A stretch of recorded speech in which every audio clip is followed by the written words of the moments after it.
هی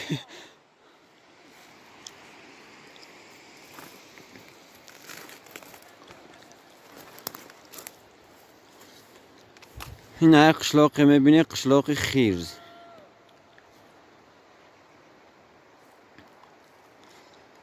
و همین طرفتگی دشت خیرز، دشت زوای و غیره ها با اینا سر میشوه.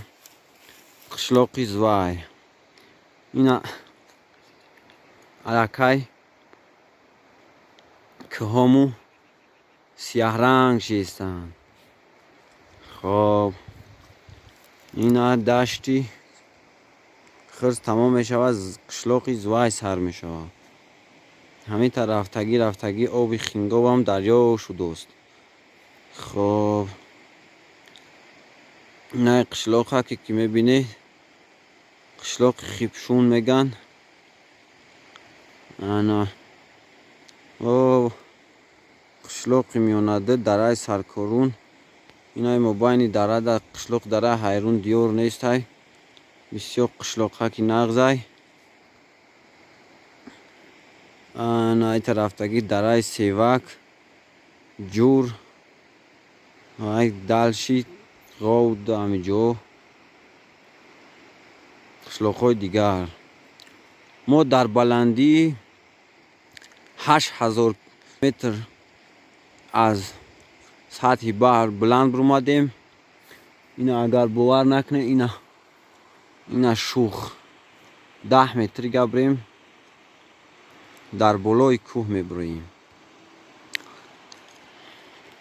همینجا میگن بسیار راوی خوب. خب چکری قارچ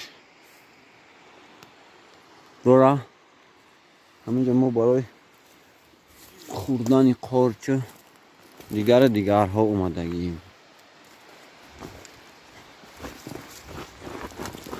خیلی اینا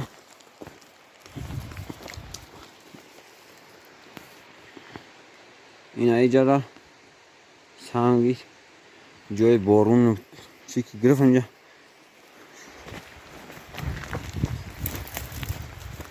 خب اینا نگاه کنید.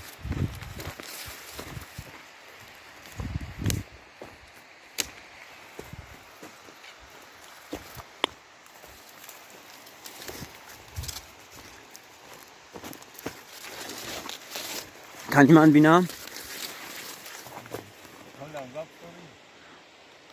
این کوه را نگاه کنی که ما در کجاها قرار داریم.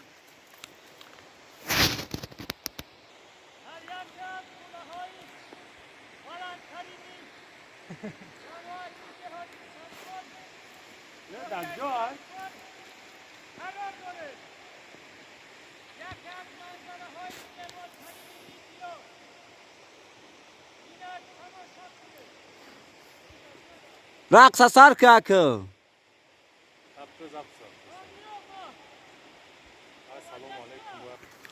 همین هر یک خانه بیستم نمیشه و همین اون فکر میکنیم که همین ستم بی همین تاجیکستان همین کوهای همین سبا کشیده داره حیران میشه.